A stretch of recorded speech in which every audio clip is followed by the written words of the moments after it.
Hello everyone and welcome to my channel. My name is Kusha Singh. आज इस video में आप मेरे साथ पढ़ोगे बिजनेस स्टडी के एक बहुत ही इंपॉर्टेंट टॉपिक के बारे में, that is objective of the business. Business के क्या ऑब्जेक्टिव होते हैं, जब एक बिजनेस स्टार्ट होता है तो उस बिजनेस के क्या मोटिव्स, क्या ऑब्जेक्टिव्स होते हैं। लेट्स सी, स्टार्ट करते हैं वीडियो। बिजनेस स्टडी के 3 मेन ऑब्जेक्टिव्स होते हैं। अब 3 मेन ऑब्जेक्टिव्स के फर्दर कुछ ऑब्जेक्टिव्स, लेट्स सी वो कौन से हैं। So first one is economic.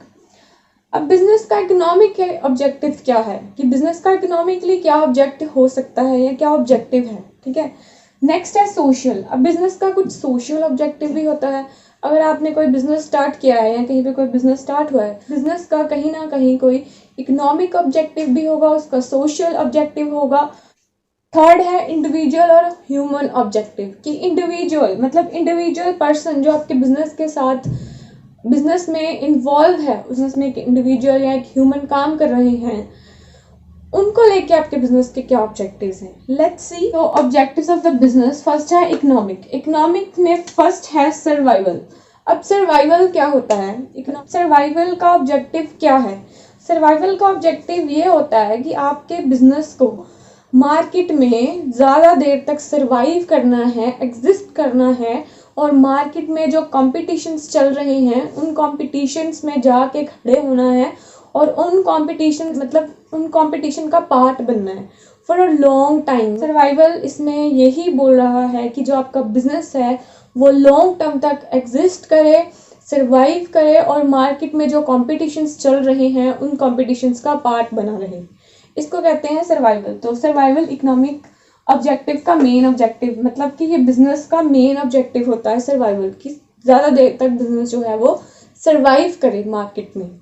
Next है प्रॉफिट। सेकंड, वी नो कि बिजनेस का जो मेन मोटिव, पर्पस, ऑब्जेक्टिव क्या होता है, कि प्रॉफिट प्रॉफिट प्रॉफिट, कि हमें आज बिजनेस शुरू करा है, कई लोग तो ऐसे एक्सपेक्ट करते हैं कि आज शुरू करा है कल से प्रॉफिट होना शुरू हो जाए, ये भी एक्सपेक्ट करना गलत है। बिजनेस का मेन ऑब्जेक्टिव आप यही बोल सकते हो कि प्रॉफिट। कोई भी बिजनेस शुरू कर रहे हो आप, आपके माइंडसेट में क्या होता है कि हमें इस बिजनेस से प्रॉफिट चाहिए, कुछ अर्निंग्स चाहिए हमें इस बिजनेस से। बिजनेस का मेन पर्पस ही प्रॉफिट है। ये जो प्रॉफिट है ये किसको होता है, बिजनेसमैन को होता है। आपके बिजनेस में बिजनेसमैन को प्रॉफिट होता है, ये तो कॉमन सी बात है। ये बिजनेसमैन को जो प्रॉफिट मिलता है वो क्यों मिलता है, क्योंकि वो सारे बिजनेस का जो रिस्क है वो अपने शोल्डर्स पे लेके चल रहा है। रिस्क है तो आपको प्रॉफिट भी है, अगर आप रिस्क बेयर नहीं कर सकते तो आपको प्रॉफिट भी नहीं हो सकता है। रिस्क ऐसे होता है कि कई बार आपको कुछ न्यू इन्वेंशंस करनी पड़ती हैं, आपको ये नहीं पता होता कि आप वो जो इन्वेंट कर रहे हो वो मार्केट में चलेगा या नहीं चलेगा। कई बार तो वो चलता है और कई बार नहीं चलता है, तो इसमें प्रॉफिट और लॉस का जो है वो रोल रहता ही रहता है। The next one is growth. अब ग्रोथ तो बिजनेस का एसेंशियल पार्ट होता है। सो हर बिजनेसमैन को ये होता है कि उसका बिजनेस जो है वो डेली बेसिस पे ग्रोथ करता जाए करता जाए करता जाए। इकोनॉमिक ऑब्जेक्टिव्स, ये तीनों के तीनों ही बिजनेस के बहुत ही मेन ऑब्जेक्टिव्स होते हैं। बिजनेसमैन को ये होता है कि उसका बिजनेस जो है वो लॉन्ग टर्म तक सर्वाइव करता रहे, मार्केट में उसके कॉम्पिटिशन्स चलते रहे, कॉम्पिटिटर्स आएँ और उसका बिजनेस जो है वो कॉम्पिटिशन्स में विनर हो। ऐसे होता है कि मतलब मार्केट में कई सारे कॉम्पिटिटर्स होते हैं, लेकिन बिजनेसमैन को क्या होता है कि वो भी उस कंपटीशन का पार्ट बन के एक कॉम्पिटिटर बने, ठीक है। प्रॉफिट भी एक ऑब्जेक्टिव, प्रॉफिट भी बहुत मेन ऑब्जेक्टिव है। एज वी नो, प्रॉफिट के लिए तो बिजनेस चलाते हैं, बिजनेस चलाते हैं कि हमें कुछ अर्न हो, कुछ पैसे अर्न हो, और कैसे अर्न होंगे वो बिजनेस के प्रॉफिट से होंगे। सो नेक्स्ट है कि growth is also a very very essential part of the business and the main objective of the business. आपकी जो बिजनेस की ग्रोथ है वो होती रहनी चाहिए।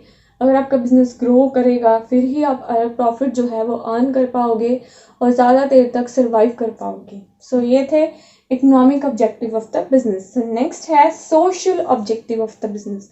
अब सोशल ऑब्जेक्टिव्स क्या है बिजनेस के, लेट्स सी। फर्स्ट है supply of desired quality of products. So ये पॉइंट क्या कह रहा है कि supply of desired quality of products. इसको पढ़ते ही आपको समझ आ जाएगा कि इसमें क्या लिखा है। इसमें मेनली यही है कि जो आपका प्रोडक्ट आपने रेडी किया है, अगर उसकी क्वालिटी अच्छी है, क्वांटिटी अच्छी है और उसका जो प्राइस है वो लो है, तो जो कस्टमर है वो अगर आपकी प्रोडक्ट को लेके सेटिस्फेक्शन फील कर रहा है तो फिर वो नेक्स्ट बाय करेगा, फिर वो आगे भी आपके प्रोडक्ट को यूज़ करेगा, बाय करेगा। इस पॉइंट में आप ये कह सकते हो कि कस्टमर की डिज़ायर्स हैं, उस डिज़ायर्स के अकॉर्डिंगली आपका जो बिज़नेस है वो प्रोडक्ट रेडी करे, और जो प्रोडक्ट है उसकी जो क्वालिटी है वो थोड़ी सी सेटिस्फैक्टरी होनी चाहिए कि जो भी कंज्यूमर आपका जो आपका प्रोडक्ट बाय कर रहा है उसको आपका प्रोडक्ट यूज़ करके कुछ सेटिस्फेक्शन होनी चाहिए, और जो पैसे उसने आपके प्रोडक्ट को खरीदने पे लगाए हैं पूरी की पूरी वैल्यू उसे रिटर्न में मिलनी चाहिए, कि मतलब जितनी उसने मनी लगाई है उस प्रोडक्ट को खरीदने में उतनी उसको सेटिस्फेक्शन भी मिलनी चाहिए। अगर उसको उतनी सेटिस्फेक्शन मिलेगी तो फिर ही वो दोबारा से जो है प्रोडक्ट्स हैं वो यूज़ करेगा, और आपका जो बिजनेस है उसका जो ऑब्जेक्टिव है, मोटिव है, वो कंप्लीट होगा। One is avoiding unfair trade practices. तो अवॉइड अनफेयर ट्रेड प्रैक्टिसेस में क्या है कि जो एंटी सोशल और अनफेयर ट्रेड प्रैक्टिसेस जो हैं वो आपको अपने बिजनेस में इंक्लूड नहीं करनी चाहिए कभी भी, जैसे कि ब्लैक मार्केटिंग होती है, ओवर चार्जिंग होती है और अडल्ट्रेशन होती है। अगर आप ये सब अपने बिजनेस में कर रहे हो तो आपका बिजनेस जो है वो तो कभी भी लॉस में जाएगा, इसके साथ साथ आपको जो लॉ है वो भी पनिश कर सकता है, क्योंकि ये सब जो है वो इलीगल प्रैक्टिसेस होती हैं, और कभी भी आपके बिजनेस में आपको ये सब प्रैक्टिसेस जो हैं वो फॉलो या इंक्लूड नहीं करनी चाहिए। Next point is employment generation. अब एम्प्लॉयमेंट जनरेशन क्या है? एम्प्लॉयमेंट जनरेशन ये बहुत ही कॉमन सा टॉपिक है अब हमारे बिजनेस का, और अनएम्प्लॉयमेंट की प्रॉब्लम है वो आज के टाइम में बहुत ज़्यादा है। एज वी नो कि आज के टाइम में अनएम्प्लॉयमेंट बहुत ज़्यादा है। इस प्रॉब्लम को थोड़ा सा कम करने के लिए एम्प्लॉयमेंट जनरेशन जो आपके बिजनेस को है वो करनी चाहिए। टाइम पे जो आपके एम्प्लॉयज़ हैं उनको प्रमोशन देनी चाहिए, जो नई जनरेशन है उनको भी थोड़ा सा चांस देना चाहिए। Employment generation is a very important objective of the business, कि अगर आपके एम्प्लॉयज़ अच्छे हैं तो आपका बिजनेस भी बहुत अच्छा जाएगा, और आपको जो अपने अच्छे एम्प्लॉयज़ होते हैं जो आपके लिए बहुत मेहनत करते हैं आपके बिजनेस के लिए, उनको टाइम पे प्रमोशन देना चाहिए, और जो नई जनरेशन है उसको भी चांस देना चाहिए।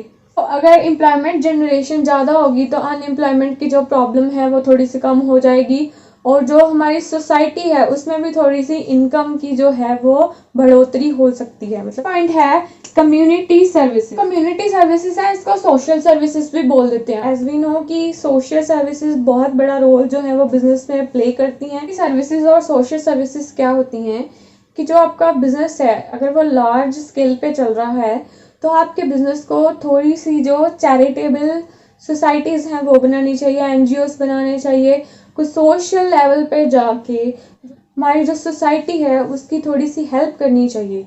बिजनेस की कुछ सोशल रिस्पॉन्सिबिलिटीज़ होती हैं, बिजनेस को वो जो रिस्पॉन्सिबिलिटीज़ हैं वो बहुत अच्छे से जो है वो निभानी चाहिए। चैरिटेबल सोसाइटीज़ वगैरह की हेल्प से एनजीओस बनाने चाहिए, जो नीडी पीपल्स हैं उनकी हेल्प करनी चाहिए, ताकि हमारी जो ये कंट्री है वो थोड़ी सी डेवलप हो सके। और आजकल तो बहुत सारे एनजीओस चैरिटेबल सोसाइटीज़ बनी हुई हैं, वो बहुत सारे नीडी पीपल्स को बहुत सारी हेल्प प्रोवाइड करती हैं। नेक्स्ट पॉइंट है अवॉइडेंस ऑफ पोल्यूशन।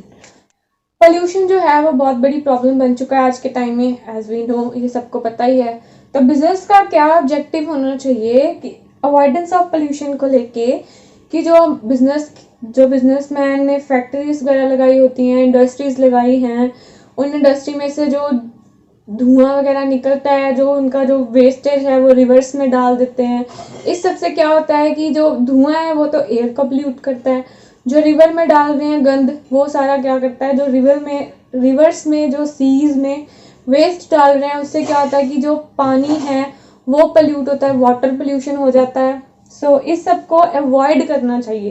तो मेनली ऑब्जेक्टिव क्या है कि अवॉइडेंस ऑफ पोल्यूशन का मतलब है कि जो भी इंडस्ट्री की वजह से, बिजनेस की वजह से पोल्यूशन फैल रहा है, या पोल्यूशन जो फैल रहा है, जो हमारा इन्वायरमेंट पोल्यूट हो रहा है, उसको अवॉइड करें। उनको अवॉइड करने के लिए कुछ नए नए टेक्निक्स अपनाएं, कुछ नए नए तरीके सोचें, उनको अडॉप्ट करें। बिजनेस के सोशल ऑब्जेक्टिव्स, ये भी बहुत इंपॉर्टेंट ऑब्जेक्टिव्स हैं कि अगर आपका बिजनेस जो है वो सोशली रिस्पॉन्सिबल होगा तो वो अच्छा ग्रोथ करेगा, अच्छा प्रॉफिट अर्न करेगा, और वो अच्छा सर्वाइव कर सकेगा लॉन्ग टाइम के लिए। इकोनॉमिक ऑब्जेक्टिव्स तो इम्पॉर्टेंट है ही हैं, बट जो सोशल ऑब्जेक्टिव वो भी बहुत इम्पॉर्टेंट हैं।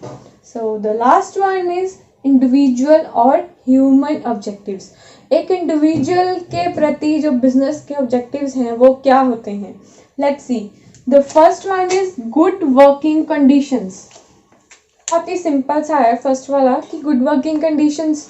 अगर जो बिजनेस है उसकी जो वर्किंग कंडीशंस है वो अच्छी होंगी तो आपके एम्प्लॉयज़ बहुत अच्छे रहेंगे, बहुत खुश रहेंगे। वर्किंग कंडीशंस, जो आपकी वर्किंग कंडीशंस हैं वो बहुत अच्छी होनी चाहिए। नेक्स्ट है कम्पिटिटिव सैलरीज। सैलरीज जो है आपकी बिजनेस में, जो आपके वर्कर्स हैं या फिर जो आपके एम्प्लॉयज़ हैं, उनकी जो सैलरीज हैं वो बहुत अच्छी होनी चाहिए। जितना आप उनसे काम ले रहे हो उसके अकॉर्डिंगली ही आपकी जो सैलरी स्केल है वो होना चाहिए कि आप अगर आप एक वर्कर से ज़्यादा काम ले रहे हो तो उसका जो सैलरी स्केल है वो भी उस काम के अकॉर्डिंगली ज़्यादा होना चाहिए। कम ले रहे हो तो कम सैलरी में, मतलब वो तो बिजनेसमैन ने डिसाइड की होती है कि कौन से वर्कर को या एम्प्लॉय को कितनी वेज या सैलरी जो है वो देनी है, तो कॉम्पिटिटिव सैलरीज देनी चाहिए, ठीक है। The next one is personal growth. Personal growth में क्या है कि एम्प्लॉयज़ हैं, आपके वर्कर्स हैं, उनको आपको टाइम टू टाइम जो है वो ट्रेनिंग प्रोवाइड करनी चाहिए और उनको ज़्यादा से ज़्यादा जो है आपके बिज़नेस के बारे में नॉलेज प्रोवाइड करनी चाहिए, उनको नॉलेज देनी चाहिए, उनको ट्रेन करना चाहिए ताकि बिज़नेस जो है वो अच्छे से मेंटेन करें, उसको अच्छे से चलाएं, उसके सारी जो आपकी टर्म कंडीशंस हैं वो समझें, उसको फॉलो करें, आपके बिज़नेस को जो है वो ग्रोथ में हेल्प करें। So the last one is special benefits. So special benefits क्या है? स्पेशल बेनिफिट्स होते हैं कि कई बिजनेसेस में कई कंपनीज क्या करती हैं कि कुछ हाउसिंग फैसिलिटीज़ देती हैं, मेडिकल फैसिलिटीज़ देती हैं। कुछ जो है वो क्या करते हैं कि जो अपने एम्प्लॉयज़ हैं उनके बच्चों के उनके बच्चों को जो है वो एजुकेशनल फैसिलिटीज़ प्रोवाइड कर देती हैं। ऐसी कुछ स्पेशल काइंड ऑफ बेनिफिट्स जो हैं वो आपको अपने एम्प्लॉयज़ को, अपने वर्कर्स को जो है वो देने चाहिए, उनकी हेल्प करनी चाहिए। इससे क्या होगा कि जो आपका वर्कर है, एम्प्लॉय है, उसको आपके साथ कुछ अटैचमेंट, इमोशनली अटैचमेंट भी हो जाएगी कि ये कंपनी हमारी इतनी हेल्प कर रही है और मुझे भी इस कंपनी के प्रति जो है वो बिल्कुल एक कंपनी की तरफ जो है वो ट्रस्टवर्दी रहना है और अपनी कंपनी के लिए कुछ ना कुछ करना है, उसको बेनिफिट्स दिलाने हैं, उसको अपने बिजनेस को जो है वो डेवलप करना है, ग्रोथ करनी है उसकी, ये सब कुछ। तो ये थे ऑब्जेक्टिव ऑफ द बिजनेस। सो अगर आपको एग्जाम में ये क्वेश्चन आता है तो आपको ऐसे ही उसको अटेम्प्ट करना है, ऐसे एज इट इज डायग्राम बनाओ, उसको ऐसे पॉइंट्स जो है वो लिखो, फर्दर इसके पॉइंट्स को एक्सप्लेन करो। सो बहुत अच्छा एग्जामिनर पे जो इम्पैक्ट है वो पड़ेगा आपका। So guys, thank you for watching my video and do subscribe my channel and share my channel with your friends and share my videos with your friends. Thank you. Bye bye. Have a nice day.